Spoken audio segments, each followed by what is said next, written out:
എന്നടാ പൊന്ന? അപ്പഴേക്കെന്താ അറിയാവോ? എന്നടാ? ഞാന് എങ്ങനെ ഉണ്ടായെന്നറിയാവോ? ഇല്ലല്ലോടാ പൊന്ന. ഇതുപോലെ ഒരു മഴ. ആ അമ്മ മാങ്കോസ്റ്റിന് കൊതിയായിട്ട് പറഞ്ഞു. അമ്മക്ക് മാങ്കോസ്റ്റീനും ഞാൻ കൊതിയായിട്ട് പറഞ്ഞു. ആ എന്നിട്ടേ ആ മാങ്കോസ്റ്റിൻ കിടക്കണ മമ്മി കണ്ടു. ആ അപ്പം അമ്മ ഒരു ഓടിപ്പോയി എടുത്തു തോന്നു. ആ എന്നിട്ട് തിന്നു. അപ്പളേ നേരത്തെ കുഞ്ഞിപ്പുഴുവായിട്ട് ഞാൻ ഇരിക്കുവായിരുന്നു. പൊന്നനാ?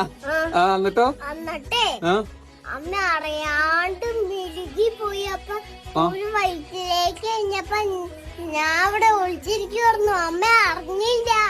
അമ്മയുടെ വയറ്റിലാ? ആ, എന്നിട്ടോ? എന്നിട്ട് ആ ഞാൻ എല്ലാ ഫുഡും കഴിച്ചപ്പോഴേ എന്നെ ഫുഡൊക്കെ കഴിച്ചു. ബിസ്ക്കറ്റും ആ പിന്നെ ചോറും ആ പിന്നെ ഇടിയപ്പം ആ പിന്നെ പഴം ആ പിന്നെ എവിടെ ഇരുന്നാ കഴിച്ചേ? അമ്മയുടെ വയറ്റിലിരുന്നു. എന്നിട്ടോ? എന്നിട്ടേ ആ ഞാൻ വിധിതായി.